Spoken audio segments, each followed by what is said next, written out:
So, Matt, how confident are you the Seahawks will show up again and over 48 points will hit?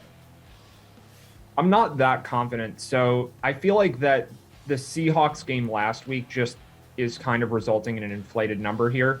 The Seahawks generally play pretty slow, and their big games come from Russell Wilson connecting on deep balls, and they've had some games recently where they've been able to hit some really big running plays, but they did that against, I think it was Houston. They had one of their best offensive games, and then last week was Detroit. This is a much better defense in Arizona. Like, I just don't think that strategy is going to work to the same level. I mean, Seahawks kind of are a high variance team where, like, if Wilson is sharp on the deep throws, they can score points with anyone, but the more likely outcome, I think, is that this game is pretty slow paced. The Cardinals do run the ball a lot, even if some of those are called passing plays, because Murray will scramble a lot. Like, the clock is probably going to be moving a lot during this game, assuming it's close. So maybe this is like a point or two too high. Like, I'm leaning under. I don't feel super strong about it, but I think this total's a little too high. You think it's a little too high as well, Pearce?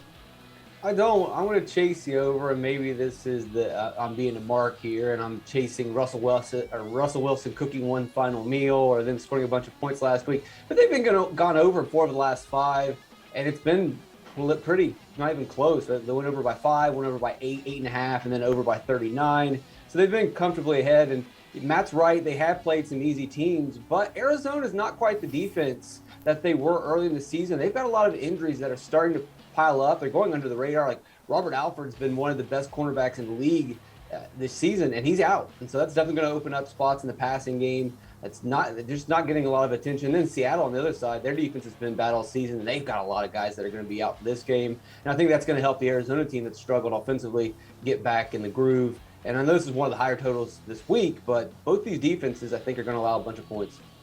All right, Jules, how you feel about this total? Yeah, I mean, I lean to the over here. I think we should see some points. But the number's a little juiced up. Like Matt said, we just saw the huge output by Seattle, so that's always going to get us a worse number here if you lean to the over side. Totals are really tough in week 18. This is the first week 18. I was going to say week 17 in general, whatever, the last week of the season. Totals can be tough. Like, a team can come out and just lay an egg, like literally score 0 and not care because the season's over. I would think Seattle would try and sling it around against Arizona and be capable of it, just like they were last week, not to the same degree. I just prefer to side with the motivation in week 18. Like, Arizona needs one. We just talked about the Dallas one. That's kind of a tricky one. Like, parlay Dallas and Arizona money line, or tease the teams. They're probably both going to win. Now, whether it's winning like 21-7 or 42-30, who knows? I just think the totals are much tougher this week. So I lean over here. I'm much more confident that Arizona just wins the game, and you can use that as a piece.